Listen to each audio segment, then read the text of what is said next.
Hi అండి అందరికీ. Evening time snacks తినాలనిపించినప్పుడు ఇలా ట్రై చేయండి, చాలా బాగుంటుంది. సో ఇప్పుడు ప్రాసెస్లోకి అయితే వెళ్ళిపోతాం. సో నేనైతే 4 ఉల్లిపాయలు తీసుకున్నాను, సన్నగా పొడవుగా కట్ చేసేసుకున్నాను.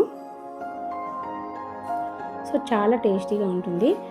సో ఇదైతే ఒక బౌల్లో వేసేసుకొని ఒక 5 వరకు పచ్చిమిరపకాయలు తీసుకునండి, అవి కూడా సన్నగా కట్ చేసుకొని వేసుకున్నాము.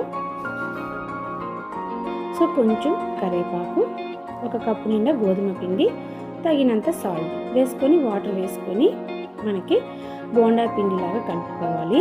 సో ఇప్పుడు ఆయిల్ హీట్ చేసుకొని మనము బోండాలాగా కాకుండా పకోడాలాగా వేసుకోవాలండి, టేస్ట్ బాగుంటుంది. ఈవినింగ్ టైము పిల్లలకి ఇలా చేసి పెట్టండి, చాలా బాగుంటుంది. టేస్ట్ అయితే చాలా బాగా వచ్చింది. సో ఈవినింగ్ స్నాక్స్ తినాలన్నప్పుడు సింపుల్గా ఈజీగా మన ఇంట్లో ఉండే ఇంగ్రీడియంట్స్తోని ఇలా ప్రిపేర్ చేసుకోవచ్చు. టేస్ట్ అంటే చాలా డిఫరెంట్గా బాగుంటుంది. సో దానికి కాంబినేషన్గా చట్నీ చేశానండి, కొబ్బరి చట్నీ. సో కొబ్బరి, తినే శనగపప్పు, పచ్చిమిరపకాయలు, కొంచెం జీలకర్ర, ఉప్పు వేసుకొని మిక్సీ పట్టేసాను. సో ఇప్పుడైతే మనకి గోధుమ పిండి పకోడా అయితే రెడీ అయిపోయింది.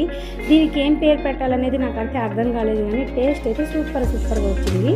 సో చట్నీతో సర్వ్ చేసుకున్నానండి, టేస్ట్ అయితే చాలా బాగుంది. సో నా వీడియో మీకు నచ్చితే ఖచ్చితంగా లైక్ చేయండి, షేర్ చేయండి, సబ్స్క్రైబ్ చేసుకోవడం మాత్రం మర్చిపోవద్దు.